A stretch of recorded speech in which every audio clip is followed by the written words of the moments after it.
Selamat pagi, selamat siang, malam, dimanapun Anda berada. Berjumpa dengan kami dari Eropa Bersatu untuk Indonesia. Kami adalah orang-orang Indonesia yang ada di Eropa, orang-orang yang terus tidak lelah mencintai Indonesia, karena kami ingin melihat bangsa kita, Indonesia, semakin baik dan semakin maju. Ya. Bersama saya, Ludovicus Mardiono, saya tinggal di Brussel, di Belgia, dan juga saya ditemani oleh orang-orang yang luar biasa, yang sudah cukup makan garam banyak di Eropa. Ada Pak Husni Suwandi, beliau tinggal di Jerman. Beliau adalah pemerhati lingkungan hidup yang sudah sangat lama di Jerman ya. Pak Husni sudah berapa lama di Jerman ini Pak Husni? 55 tahun. 55 tahun, sangat lama sekali di Jerman. Dan beliau aktif sebagai diaspora di Jerman untuk memberikan pelatihan-pelatihan yang berkaitan dengan lingkungan hidup. Juga beliau memperhatikan apa yang terjadi di Indonesia. Juga bersama saya adalah Bapak Dr. Anggoro Budi Nugroho. Di situ sekarang pagi ya, Mas Budi ya. Saya panggil Mas Budi ya. Boleh Pak Lut, selamat pagi Bapak-Bapak, Pak Lut, Pak Husni. Pagi Pak, sama Pak di sini ya. Waktu Ya, CET juga Pak, di Eropa ya. Mas Budi ada di Perancis ya, Mas Budi ya. Ya, betul. Mas Budi adalah seorang ekonom yang kalau saya melihat beliau juga rajin ya menulis di beberapa media di Indonesia tentang kondisi perekonomian tanah air begitu. Jadi kita saat ini ada dalam acara Indonesia Unfiltered. Kita akan melihat Indonesia dari Eropa. Sekarang ini kondisi bukan hanya di Indonesia tetapi di seluruh dunia kondisinya memang sedang tidak baik-baik saja. Tetapi kita akan sangat fokus untuk melihat Indonesia. Jika kita mendengar ini Pak Usni dan Mas Budi, pernyataan pemerintah bahwa ekonomi Indonesia tampaknya baik-baik saja. Kalau kita baca di website Kementerian Keuangan, mengatakan bahwa pertumbuhan ekonomi itu masih di atas 5% dan inflasi itu terkendali. APBN mereka menyebutnya sehat dan neraca perdagangan itu surplus. Tetapi jika kita berbicara kepada pemilik warung, kepada mereka yang bekerja di pabrik, pelaku-pelaku UMKM, kelas menengah, bahkan pekerja kantoran, mereka berkata kepada saya bahwa hidup mereka berat, gitu, ya. Lalu mereka sudah mulai bingung bagaimana untuk kedepannya. Pertanyaannya adalah, apakah kita ini sedang melihat dua Indonesia yang berbeda, ya, di kacamata para pejabat negara dan fakta realitas di lingkungan, di lapangan begitu. Untuk Mas Budi secara jujur, Mas Budi, bagaimana Anda membaca kondisi ekonomi Indonesia saat ini? Silakan Mas Budi kasih komentar dari pengamatan Mas Budi sebagai ekonom. Ya, terima kasih Pak Lut ya. Jadi kalau kita berangkat dari apa yang sering dikemukakan pemerintah ya, itu kan biasanya terminologi yang mereka gunakan itu selalu kata yang namanya fundamental itu Pak. Nah itu ya. Jadi kalau bicara fundamental sebetulnya secara jujur keilmuan kita harus menilai pada tiga hal gitu ya. Fundamental itu ada aktor ya, ada sistem dan ada tindakan atau dynamics gitu. Nah, yang saya sayangkan selama ini kacamata pemerintah dalam melihat itu kerap kali myopik. Myopik dalam arti melihat hanya pada data, ya data-data tertentu, kemudian sistem yang boleh saja di atas kertas, ya secara numerik itu ada aspek-aspek yang stabil cukup baik, bahkan masih stabil terlepas dari ada beberapa banyak catatan merah gitu ya seperti hari-hari ini kan IHSG, defisit, kemudian berbagai dinamika soal utang luar negeri dan seterusnya, ya nilai tukar. Jadi pandangan pemerintah soal apa yang disebut sebagai kondisi real tadi itu seringkali kurang komprehensif. Saya menilainya seperti itu, Pak.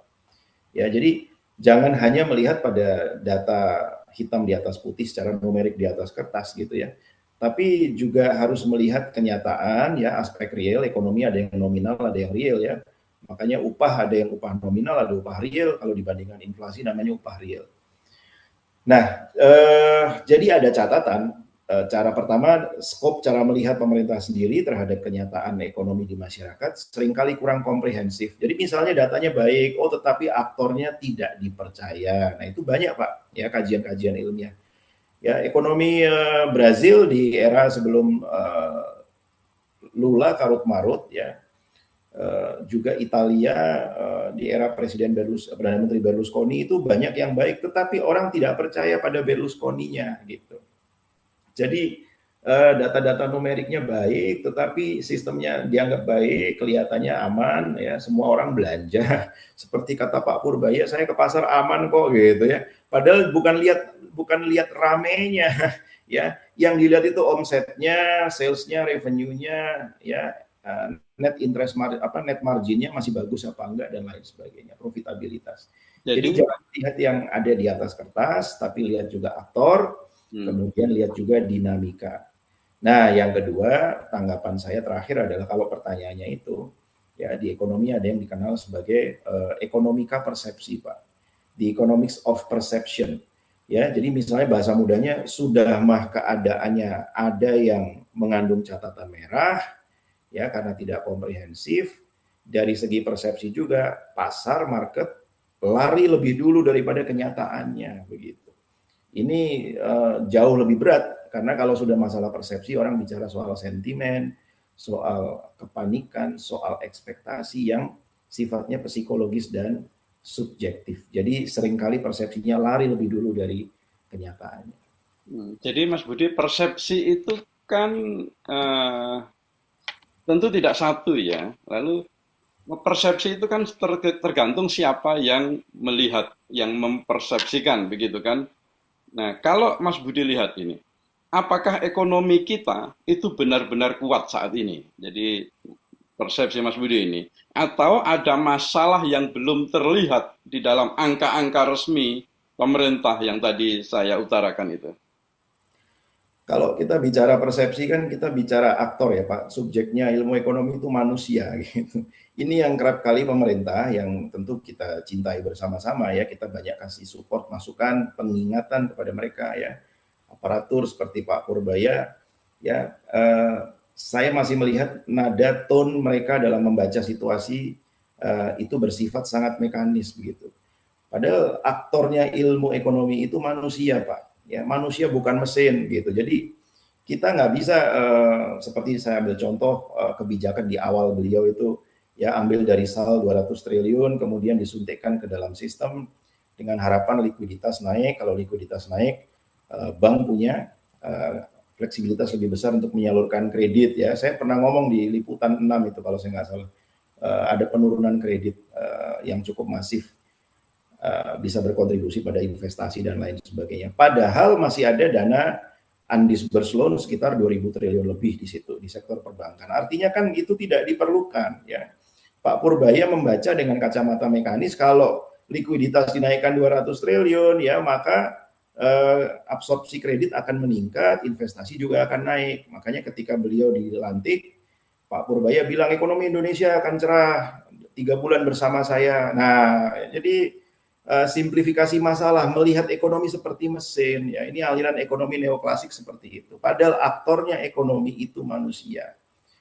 Nah, ternyata pasar mempersepsi berbeda kan Pak ya. Jadi bahkan pengumuman BPS ekonomi kita tumbuh 5,61 aja disambut dengan downgrade penurunan rating dari lembaga-lembaga pemeringkat obligasi pemerintah itu ya seperti S&P, Moody's dan lain sebagainya. Nah, jadi kalau bicara persepsi, bicara manusia, kita nggak bisa bicara mesin, Pak. Aktornya ekonomi itu manusia. Pak Purbaya sering lupa. Gitu. Dikiranya mesin kalau naik 2%, maka 2x pangkat Y misalnya gitu ya. 2 kali 2% pangkat tiga katakanlah begitu hasilnya sekian, ya nggak seperti itu. Ya. Baik, Jadi Mas Budi. ada loss aversion. Sekarang ini terakhir lah. Jadi sekarang trennya itu ekonomi keperilakuan ya, pada abad 21 ini tokohnya itu Daniel Kahneman, seorang psikolog Pak, baru saja meninggal itu kemarin, beliau dapat Nobel gitu ya. Nah, dia meneliti tentang aspek psikologis manusia dalam keputusan ekonomi, konsumsi, investasi dan lain sebagainya. Jadi berbeda individu dinaikkan deltanya sekian, insentifnya, income-nya misalnya, tindakan ekonomiknya berbeda Pak. Ya, Pak Lut sama Pak Husni dan kawan-kawan pemirsa sekalian, Ibu Bapak, ya beda orang, beda tindakan ekonomi, padahal income-nya sama gitu. Nah, ini membuktikan bahwa ilmu ekonomi sekali lagi ilmu sosial, ilmu tentang manusia. Jadi sekalipun pemerintah bicara soal data yang menurut mereka klaimnya ada yang bagus, saya sudah contohkan tadi, ternyata direspon negatif oleh pasar. Ya, kita tumbuh 5,61%, direspon downgrade. Ya, di masa lalu kuartal 1-2 tuh kalau saya nggak salah tahun lalu ya, kita tumbuh 5,13, padahal pajak turun. Ini kan ambigu ya. Bahkan pasar tidak henti-hentinya ya, mengkritisi kebijakan pemerintah Prabowo Gibran sampai hari ini. Indonesia dipersepsi dengan agak negatif ya. Majalah The Economist bahkan menyebut Presiden Prabowo jeopardizing ya, membahayakan ekonomi, demokrasi dan ekonomi. Padahal angka-angka bagus. Nah, ini yang saya kemukakan tadi. Kenapa demikian? Karena ekonomi adalah ilmu tentang manusia. Aktornya, subjeknya itu manusia. Baik, terima kasih Mas Budi. Ini sangat menjawab sekali apa yang kita lihat, sepertinya dua Indonesia yang berbeda di mata aparat, mata pemerintah, juga di realitas lapangan. Saya akan kembali ke Mas Budi nanti, tapi saya akan ke Pak Husni sebentar. Pak Husni, lama di Eropa dan melihat kondisi Indonesia saat ini, Pak Husni. Bagaimana kelihatannya dari Eropa ya, Indonesia dilihat saat ini, dan apakah Indonesia itu masih bisa dianggap sebagai rising star ya di bidang ekonomi, atau mulai kehilangan momentum ini melihat rupiah, nilai rupiah yang semakin hari semakin melemah terhadap bukan hanya US dollar tetapi juga dengan mata uang yang lain. Juga saham kita kemarin saya perhatikan cukup terjun, cukup turun gitu. Kalau kita lihat, saya lihat itu dari tanggal 9 Januari itu sempat saham kita itu kan tertinggi tahun itu, sempat menyentuh angka tinggi gitu. Kalau dibanding dengan hari ini tanggal 6 Juni ya, hari ini itu turun 38% begitu saham kita itu kira-kira. Nah, Pak Husni melihat kondisi Indonesia ini bagaimana, Pak Husni? Silakan Pak Husni. Terima kasih. Saya melihatnya sebetulnya dari lingkungan hidup Indonesia. Apalagi kemarin itu Hari Lingkungan Hidup Sedunia. Dengan cara kita merusak alam kita, tentunya merusak SDGs yang antara lain nomor 1 dan nomor 2 itu apa kita bilang? Menghapus kemiskinan dan menghapus kelaparan. Sebetulnya kalau kita melihat soal ekonomi, ya dampaknya besar sekali. Banyak yang tidak mau invest. Tentu kita kehilangan momentum saat ini. Tapi kita bisa memperbaiki kalau kita memperbaiki lingkungan kita. Contoh di pulau-pulau yang menghasilkan nikel, Pulau Obi, Pulau Konawe, ya, yang terkenal juga Morowali, Weda dan sebagainya itu tidak membuat dampak orang miskinnya tambah miskin, ya, pasti investor pun melihat, oh, sekarang Indonesia kelihatan lebih baik dari kemarin. Jadi itu perlu sekali untuk kita olah. Saya nggak tahu caranya bagaimana, Bukan kita itu orang bawahan, pemerintah harus ikut hadir walaupun tambang-tambang atau sumber daya alam kita yang dikontrakkan ke asing, itu harus kita bisa mengontrolnya. Soal ekspor import itu soal kedua. Kita melihatnya orang miskinnya bagaimana. Sebab lingkungan itu sebetulnya ada yang bilang jauh bedanya sama SDGs, Sustainable Development Goals. Sebetulnya itu dua sejoli yang harus berdampingan untuk menaikkan ekonomi kita. Ya, jangan sampai kita punya kepercayaan dunia turun. Contoh yang nyata, pabrik tekstil yang di Bandung, yang sampai dilihat sama orang Jerman, ada di TV Jerman, itu bukan memalukan lagi, tapi untuk Indonesia sendiri itu membuat investor takut masuk ke sana. Bukan itu aja, itu di Kali Citarum itu banyak pestisida, hari ini hijau airnya, besok bisa merah, bisa coklat, bisa hitam. Itu kanan kirinya semua padi yang pengairannya dalam tanda kutipnya sudah ikut kena tercemar pestisida. Itu kita makan semua loh. Saya nggak bisa tahu kenapa kok Indonesia masih import pangan. Soal ekonomi juga, itu import menjatuhkan nilai uang Indonesia. Beras masih import. Ya, kedelai, toge masih import. Ya, itu menghilangkan devisa. Ya, kalau tadi Pak Lut mengatakan bahwa anjloknya sampai berapa persen tadi, itu karena kita tidak memperhatikan juga rakyat kecilnya. Lilin-lilin kecil itu saya nggak mungkin bisa menerangi terang benderang sinar matahari. Tapi kalau lilin-lilin kecil itu kita perhatikan, berapa juta petani yang menyalahkan lilin kecil itu, pasti kita bisa menerangi seluruh Indonesia. Itu ide dari saya yang mudah-mudahan bisa terlaksana sampai tahun 2045 supaya Indonesia itu betul-betul mencapai Indonesia emas. Betul, bukannya karena tahunnya memang 100 tahun itu Indonesia emas, tapi bagaimana rakyatnya. Saya masih ada harapan, mengharapkan sekali ada perubahan yang signifikan dalam waktu dekat ini. Jangan sampai terulang lagi peristiwa 98. Saya rasa cukup Terima kasih, sampai saat ini.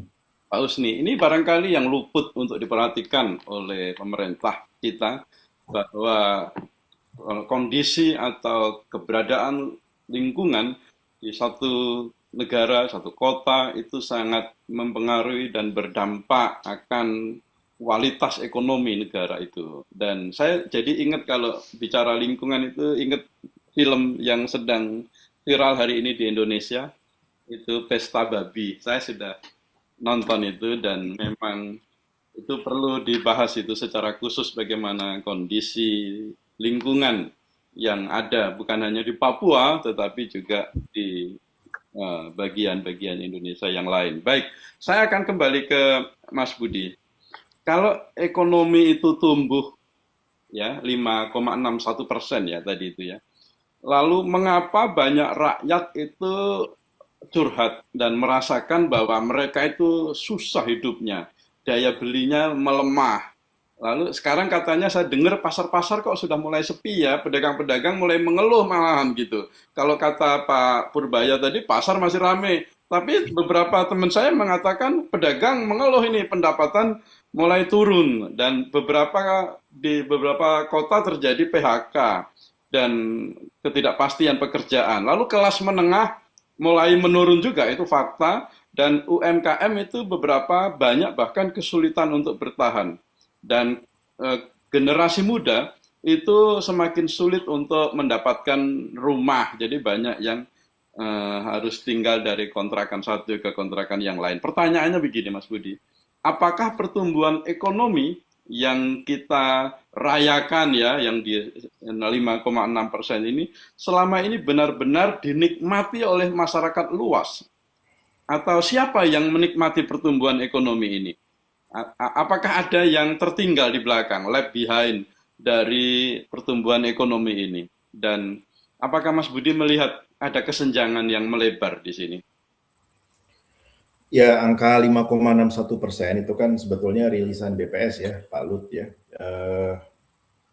Kita menemukan ada banyak catatan ya, ada banyak tantangan yang juga harus dijawab ya. Saya pernah tuliskan itu, saya sudah cantumkan di personal website saya. Jadi ada berbagai laporan faktualitas lain dari berbagai lembaga ya, BKPM, Bank Indonesia dan lain sebagainya, yang menimbulkan pertanyaan ya, tantangan-tantangan terhadap klaim tersebut, dan itu harus dijawab oleh pemerintah sebetulnya. Ya, Bapak sudah sebutkan tadi beberapa ya. Lalu IKK ya, indeks keyakinan konsumen, indeks keyakinan ekonomi ya, dari Bank Indonesia menunjukkan beberapa periode ya, kuartal itu menunjukkan kelesuan. Tapi kok dikatakan tumbuh, ada belanja ya kan. Lalu ada deflasi di bulan Februari ya. Kalau udah deflasi itu terlalu besar, artinya orang nggak ada yang belanja, Pak ya. Jadi kalau kita bicara inflasi, kenaikan harga-harga, saya sempat juga diwawancarai teman wartawan ketika inflasi di Jawa Barat itu diklaim oleh BPS dan Pemprov sebagai yang terendah begitu. Ya, lalu terendah ini dibaca yang terbaik. Nah, saya bilang untuk inflasi yang baik bukan yang serendah-rendahnya, itu nggak wajar. Kalau rendah sekali nggak ada yang belanja berarti, apalagi kalau inflasi negatif atau yang disebut deflasi tadi. Ya, misalnya terjadi di era-era kegagalan panen ya, di sektor pertanian itu biasanya ada deflasi. Ya, itu bukan sinyal yang baik juga. Jadi kata-kata yang tepat untuk inflasi itu yang wajar gitu ya. 1, 2%, 3%, 3,4 ya. Jadi bukan yang serendah mungkin gitu. Nah, ini kita ada deflasi di bulan Februari. Ya. Kok bisa itu loh dinyatakan tumbuh kalau memang nggak ada yang belanja gitu ya. Lalu ada penurunan jumlah pemudik ya, kita dapat berbagai data juga, kita cek juga ke Kemenhub dan lain sebagainya. Jadi ada potret-potret kelesuan ya, kelesuan yang harusnya bisa dijelaskan angka 5,61 itu datang dari mana. Saya nggak bilang BPS salah, oh BPS salah hitung, atau beberapa suara di masyarakat kita dengan sangat bising ya, suaranya liar sekali ya. Ada yang bilang angkanya manipulatif. Saya bilang nggak perlu begitulah gitu ya. Yang penting itu dijelaskan kepada rakyat, kepada publik, kepada masyarakat, itu datangnya dari mana. Nah, kalau Bapak bilang tadi siapa yang menikmati, memang inilah tantangan juga, Pak. Ini yang disebut sebagai pertumbuhan yang tidak inklusif, tidak berkualitas, ya, bubbling, ya, tumbuh besar, tapi jangan-jangan nggak turun ke bawah. Dan lembaga yang sama juga, BPS kan menyatakan kelas menengah kita hilang 10 juta, ya, atau sekitar 4% dalam 5 tahun. Ya. Kelas menengah ini orang yang gajinya itu 3,5 sampai 17 kali garis kemiskinan, Pak. Ya, garis kemiskinan kita, Bapak tahu nggak berapa? Garis kemiskinan kita itu kalau saya tidak salah 583.000 sebulan, Pak. Jadi katakanlah itu katakanlah 600.000 ya, 600.000 per bulan dibagi 30 hari kan berarti berapa Bapak Ibu sekalian? 20.000 gitu ya, itu 600.000. Jadi orang yang hidup dengan 20.000 sehari. Nah, ini sudah bisa dipastikan makan 2 kali ya, dengan masing-masing kalau bisa kurang dari 10.000, lauknya apa, atau bahkan mungkin tinggal di kolong jembatan dan lain sebagainya. Jadi piramida penduduk kita itu dari bukan usia Pak ya, tapi income per kapita yang 3,5 sampai 17 kali garis kemiskinan itu tipis sekali Pak. Jadi gemuknya itu di bawah gitu. Yang di atas juga lebih besar, tapi tidak sebesar yang di bawah. Ya, jadi yang 17 kali garis kemiskinan ke atas, orang yang gajinya 10 juta di atas, atau katakanlah dalam setahun 100 juta penghasilannya, ya nggak masuk di situ. Ya, tetapi ini nggak sehat buat stabilitas sosial. Ini potensi instability, potensi social destruction, social chaos, benturan-benturan. Yang ideal, yang lazim bagaimana? Yang ideal itu bentuknya diamond, Pak. Seperti berlian, belah ketupat itu. Jadi kelas sosial yang tengahnya yang banyak. Dia menyangga yang kaya dengan yang paling miskin. Ini stabil masyarakat. Tapi kalau di kita enggak, kelas menengah, datanya BPS sendiri loh menyatakan ya hilang 4% dalam 5 tahun, 10 juta. Orang yang tabungannya 3,5 jutaan, 3 juta, tiba-tiba jadi 1,5 juta, gitu ya Pak ya. Ya, dan yang cukup memprihatinkan kan kita mau di ojol naik sekitar 500.000 dalam 1-2 tahun. Jadi jumlah driver ojol itu makin banyak Pak. Bapak kalau lihat driver ojol sekarang itu yang gelarnya S2 banyak Pak. Ya, saya pernah lihat itu gelarnya MKN, ya, ada gelar MSI, ya, Magister Kenotariatan dan lain sebagainya. Jadi yang muncul sekarang ini terakhir Pak, istilah yang disebut sebagai golongan prekariat itu. Prekariat itu orang yang bertahan hidup, yang modanya survival. Ya, yang tadinya itu ada di tengah, lalu tiba-tiba menjadi kelas rentan untuk jatuh ke bawah. Gitu. Nah itu jumlah itu meningkat. Jadi saya kira ya tidak ada salahnya kekhawatiran Bapak tadi, tengarai tersebut. Nah, itu adalah fakta-fakta, tantangan-tantangan yang harus dijawab oleh pemerintah. Nah, itu gapnya ada di situ. Demikian Pak Ludovicus. Ya, terima kasih Mas Budi. Ini cukup mengkhawatirkan karena kondisi fakta di lapangan ternyata tidak seindah apa yang diceritakan oleh data-data resmi BPS, data-data resmi pemerintah. Itu kalau di filsafat Pak Lut ya, itu yang disebut oleh filsuf eksistensialis Jerman Martin Heidegger itu ya, Pak Husni mungkin tahu tuh. Ya, yang disebut beda antara Das Sein dengan Das Sollen itu. Nah, itu sedang benar-benar terjadi saat ini di Indonesia. Ya, yang Das Sollen-nya itu harusnya bagaimana, yang Das Sein-nya itu kenyataannya tidak seperti itu. Itu tantangan, Pak. Ya, saya nggak mau lah buru-buru menuduh nih ada suara liar sekali di luar, datanya manipulatif apa enggak, kita nggak usah gitu. Tapi catatan saya, pemerintah harus jelaskan ya, karena kemunduran itu dirasakan nyata. Demikian Pak. Monggo, Pak. Kita berharap bahwa pemerintah memang benar-benar mau dengan jujur ya menjelaskan fakta ini, realitas ini, dan bagaimana pemerintah melihat semuanya ini secara komprehensif dan juga nyambung dengan model society kita, masyarakat kita mau dibangun seperti apa. Kalau Mas Budi tadi sampaikan seperti diamond gitu kan, ideal kita. Itu saya harap itu bukan sebuah gagasan yang utopia, tetapi menjadi kenyataan ya, one day gitu untuk Indonesia emas gitu kan 2045. Saya akan ke Pak Usni. Pak Usni tadi sempat mengatakan pada pertanyaan pertama tadi bahwa modal asing itu kan keluar karena melihat contoh misalnya di Bandung gitu kan, ada pabrik, ada perusahaan gitu ya yang tidak memperhatikan lingkungan, bagaimana lingkungan itu ternyata berpengaruh juga terhadap geliat ekonomi satu bangsa begitu. Nah, bagaimana Pak Usni melihat apa yang disampaikan Mas Budi tadi bahwa Indonesia ini sepertinya kok beda di mata pemerintah, mata pejabat, juga di lapangan begitu. Siapa yang diuntungkan? Pertanyaannya sama dengan kondisi ini, Pak Usni. Modal hilang begitu. Masalahnya sebenarnya ada di mana ini, Pak Usni? Itu susah dijawab secara jujur, karena pemerintahnya juga nggak jujur. Ya, tapi saya tidak melihat angka-angka yang saya baca apakah hoax apa bukan hoax. Tapi kita harus melihat kenyataan. Di bawah itu bagaimana? Kita harus bereaksi. Kita itu pemerintah. Yang dirugikan sebetulnya kenyataannya orang-orang yang 3T, yang tertinggal, yang 600-an ribu sebulan, dan sebagainya. Yang diuntungkan ya mereka-mereka yang menerima, kalau kita bilang apa namanya, korupsi, tapi kita hanya mengatakan orang Jepang itu namanya berapa persen kalau kita menjual sesuatu dapat insentif berapa persen. Tapi 3% oke, 5% oke, masih 10% oke.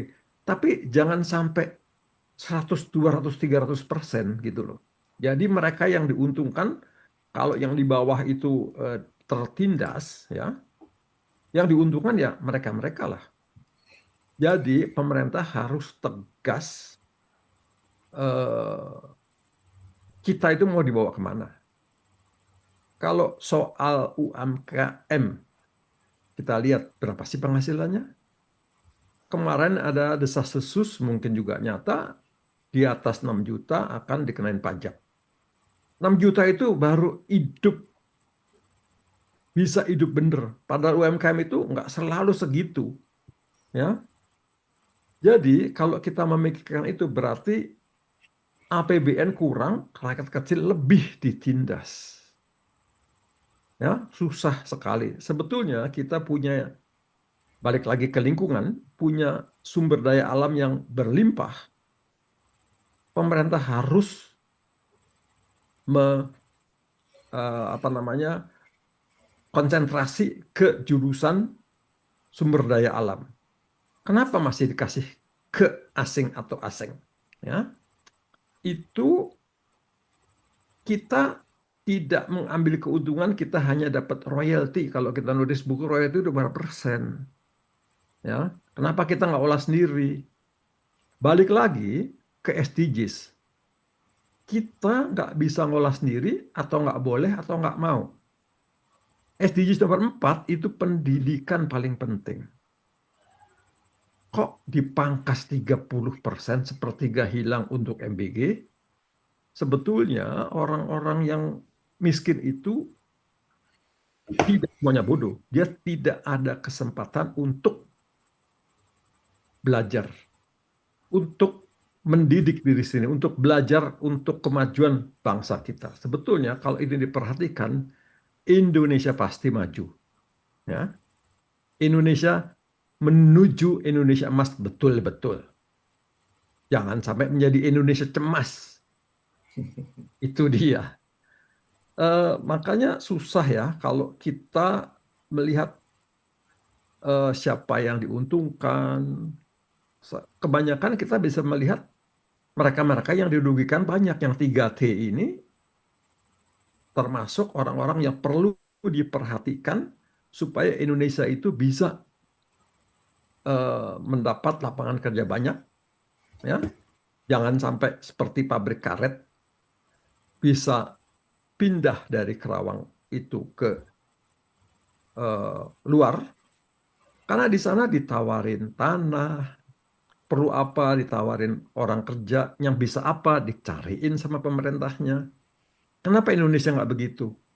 Kalau saya mau cari orang susah di Indonesia, ya. Padahal banyak yang betul-betul perlu jurusan tertentu. Kalau pemerintah ikut membantu, pasti investor datang lagi. Itu Ya, jawaban saya. ya, Pak Husni, terima kasih. Ada beberapa catatan kritis ya yang tadi sudah kita ungkapkan supaya menjadi perhatian untuk Indonesia. Lingkungan mesti harus diperhatikan karena lingkungan itu adalah sumber daya yang Tuhan percayakan ya untuk Indonesia. Ya, seperti di awal tadi kalau Paulus ini sampaikan, Indonesia kenapa bisa impor beras gitu kan, padahal Indonesia ini adalah negara dengan kepulauan ya, dengan tanah yang subur katanya begitu. Lalu ada juga catatan dari Mas Budi tadi kalau sampaikan, kalau angka kemiskinan itu di garis itu 20.000, saya jadi agak-agak bingung bagaimana untuk menjelaskan. Berarti di Indonesia ini kayaknya nanti lama-lama orang miskinnya hilang, nggak ada orang miskin jadinya nanti gitu. Iya, betul. Tapi Jadi memang ada perdebatan. hidupnya susah gitu kan, nggak miskin tapi susah hidupnya gitu. Nah, baik. Ini kita akan lanjutkan nanti Pak Usni dan Mas Budi. Tapi kita akan rehat sebentar ya. Nanti ke depan sesi berikutnya kita akan lihat. Saya ingin sih lihat tentang nikel dan yang lain-lain itu tadi yang Indonesia kan kemarin bikin namanya Danantara Sumber Daya Indonesia itu yang untuk satu pintu ekspor gitu kan. Nanti coba kita lihat kondisinya bagaimana juga. Tadi Pak Usni sempat menyinggung. Kita akan melihat pasar dan juga kita akan melihat di mana sih letak masalah yang sebenarnya. Kita lanjutkan di sesi berikutnya ya, Mas Budi dan Pak Usni.